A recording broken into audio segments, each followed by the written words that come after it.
Hi, welcome back to the channel. I'm Matt. This is Walking Each Other Home, where we talk about government and risk. And today I'm going to be talking about two things. I did make a video about this already. I'm talking about hunger and anger. But I made the video and then took it down because I didn't feel like it landed quite right. I think this needs to be explored with a little more sensitivity. So let's do that now. When I'm talking about anger and hunger, or hunger and anger, which is the order I'm going to address them, what I'm talking about is that when Trump deploys federal troops into a neighborhood or into a city area, there's a lot more interactions now with these federal troops that have been deployed, and that interaction can create a lot of problems. One of them is that because the Department of Homeland Security has seemed more concerned with deporting brown people than non-citizens, there is a growing problem of people being so afraid of that force that they will just not show up if they think that there's a reason to be at risk when they show up. I support that response. I think it's rational. But that does mean that for communities that rely on certain workers being there, services can shut down surprisingly because the workers don't show up when they think ICE is present. This doesn't just include people that have any reason to suspect they'll be deported. This also includes people like friends of mine who have said they're leaving the US because they're scared of being treated like non-citizens, even though there's nothing in their history that would say otherwise. Even though they are from Americans that are multi-generational, even though there's nothing like these other ethnicities present in them, but they feel they look just close enough, they will be treated that way. Well, given the fact that that kind of sentiment is out there, those people are not going to show up to work when they think ICE is present, and they just don't want to roll the dice to see, is today the day that ICE decides I look brown enough? For the people that are actually detained by ICE too, there's very little concern about what will happen because they're not present in their community. ICE has detained active firefighters before. That's insane. There was a fire, guys. I don't know why you didn't care. But when it comes to ICE, we should not necessarily expect them to be rational or considerate or compassionate in any way. That is not their job, unfortunately.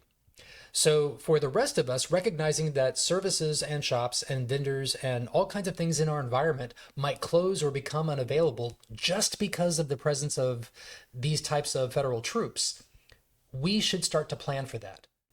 How long can you go without having to go to a store? How long can you go without going to a pharmacy? How long can you go without going to an electronics store? How long can you go without going to a pet store? There's a lot of types of services that you might be consuming in your environment. And I think it shouldn't be a surprise to anybody that billionaires might like for you to have to order all of that online.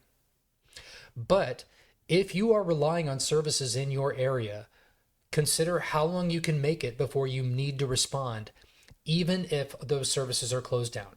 If you can go a month, that's like prepper level. You're ready to wait out a lot because it's unlikely you have to wait out more than a month. I say unlikely, not impossible. But if you can only make it a week because you don't store a lot at home and you consume a lot of your food from outside the house, then you might not be as prepared as you could be for the potential that you don't have access to services. In my case, doing my math, I have already changed what I have as foodstuffs in my house, and I'm storing a bunch of extra water just in case. By my count, I have enough to last about a week and a half if I lose access to running water and no food. After that point, I could still subsist. I could last a while, but the water will be out. And that I only have a week and a half's worth of water, really. So that's something I'm considering, whether I want to up that up. Maybe I'll go to like 3 weeks of preparation, but that's a personal choice. A more realistic choice for a lot of families or a lot of households is, how do you recognize that something is happening that you're going to respond to by leaving the area? Make sure you've thought of that. Is there anybody you're going to have to notify? Do you have a list of people that you might have to tell and communicate with? Is there anybody relying on you that you might want to check in and see, are you going to come with me if I have to leave? These are things to think of before you have to. As I am fond of saying, I'm not trying to scare you and I'm not trying to make you paranoid, but I am trying to get you to prepare for something that is one step worse than what you actually deal with. Okay, so in addition to this risk that we won't be able to access some services, there's also a different kind of risk that is more related to how likely and how well we will recover from this authoritarian shifting in the United States. For this part, it might help you to review the Authoritarian Playbook, which is a list of the most common behaviors of authoritarians in the 21st century. And this list of behaviors are the 7 most common behaviors of authoritarians while they're amassing power from the government and people that they are taking over. So when we look at what Trump's doing, unfortunately, he did check off every box. We are not facing an authoritarian challenge. We are living under one. It's already past that. If you're thinking to yourself, this can't be authoritarianism, it doesn't feel like it, how is it even different? Are you white? If so, that's why. Okay? We're not the ones getting chased out. Please understand that's the only reason that you're not feeling it right now.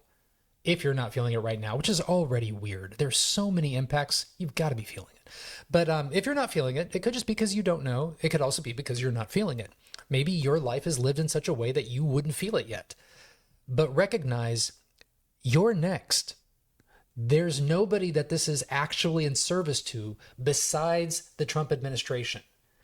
The people that elected him are not his favorite, but understand that is not where you are. Okay, so the anger problem here that I'm referring to, it's probably not coming from you because you may not feel that yet, but it could come from you the moment you realize this is actually hitting you too. So the anger piece is about the fact that let's say you've got a bunch of federal troops in your area. What did Donald Trump say was the reason, the justification for that deployment? The answer is probably that it's so full of crime, right? Violent crime everywhere. You saw Big Balls got beaten up by a 14-year-old. That's horrible. That guy, beaten up by the 14-year-old, which was a weird flex, is the one that he claimed justified this whole wave of troops have to come into D.C. because it's a crime haven. The same is true in LA. It was never on fire. It was never falling. LA is a vibrant, very resilient community. The fact that Trump had such a little impact on it during that time is frankly a remarkable demonstration of incompetence on his side. But they really didn't do much when they were there. They stood around and looked menacing. ICE continued on the side, and then it was over and they got, scared away and had to leave because they were getting to the point they couldn't really do the job there anymore. ICE was effectively being, noticed and monitored and communicated out.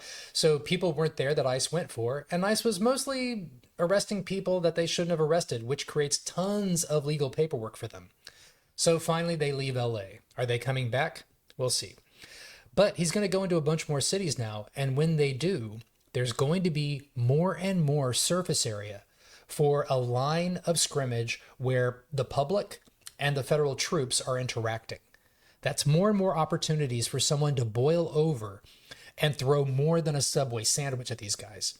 Now, I'm not saying anybody should throw a Subway sandwich at these officers, but I love the guy that did that. And I'm very glad that they did not indict him because they said that was not a harmful enough weapon for him to be guilty of the crime that was being alleged by law enforcement. Whew, I didn't want that guy going to jail. But we're going to see more interactions like that. And it's important to note that that gives Trump the violent claim that he was trying to justify by sending in troops. So when we have these troops show up in my neighborhood, our new job is now to stop tempers from flaring. We cannot engage them violently. We need people to recognize that when they get that bothered, when the tensions are flaring, when the passions are up, that's the time for them to document. You have to take all of that rage, all of that anger, and focus it on documenting what's going wrong. A moment of violence may seem like you couldn't stop it, like you didn't have the discipline. It relieves so much pressure. It felt good going into it. And that is a lifelong gift to your oppressor, because all he needed was someone to be violent so he could justify it over and over. That was the violence that I sent the troops to fix. And that's why they're going wherever else I want, because you saw that one guy right there. That's the violence.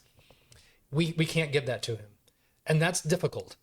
So first, I want to point out your community is your strength. You need to recognize that your community can help you stay cool about this. You might feel, like me, that you'll be more enraged. I love my community. If you hurt my community, it hurts me and it makes me angry. But cooler heads must prevail. We don't win by one moment. We win by documenting it and then changing the law so it can't happen again. And you might say, but that doesn't stop Trump. No, but violence helps Trump. This hinders Trump. We will consistently hinder this government until we win. And we're going to win. I want you to know, I have optimism for this. I have enthusiasm for this. I don't just think we're going to win. I love us more and more every day. I love how good we are. So don't give up. Don't give up in advance. Don't comply in advance. Don't do Trump's work for him. Don't be violent to his troops. Don't fulfill his lies to the American public. We engage nonviolently. We make sure somebody around us is familiar with what's happening. We communicate with our neighbors who are not going to protest so that they know I'm going to protest. If I'm not back in, 7 hours, feed my dog and perhaps go live in my house so that somebody's taking care of my pets and the people that care about me. But if you don't make these plans, you're really sort of playing a certain gamble here. We're not used to the idea that we might not come home because we got arrested for something that didn't make sense. That's not a normal thing for most Americans. It is a thing for some Americans. Please recognize how much common ground you have with marginalized people that have never gotten to live in the U.S. without a police state constantly diminishing their likelihood of being able to successfully raise a family. Today, you may find yourself with them, if not before. And you cannot react with violence, but you really need to make that community work. So these were the primary things I wanted to share. If you have questions for me, please let me know. But I mostly just want to make sure that we are all walking into this with our eyes open. It may be uncomfortable to do this kind of calculation. How long will you have supplies for? And how will you prepare to document an interaction that infuriated you with a federal troop or somebody deployed by the Trump administration? These are good skills to have across your life. Being somebody who is ready to document things at a moment is a particularly engaged kind of citizenry. But our goal right now is to make sure that we survive this moment and that we outlast the authoritarian ambitions of the Trump administration. And if we do our job right, if we play the cards right, that's probably the middle of 2026. So until then, this is probably the new normal, but I need you all to be ready for it. We got to keep it locked down. We got to keep cool heads around us. And that means being prepared for the unfortunate potentials that are looming in front of us. All right. So as always, I want you to remember that this is not going to be done alone. We're going to do it with community. So say it with me if you can. We safely engage. We keep our wits about us. And we do all of this with friends, with company, with our neighbors. We're walking each other home.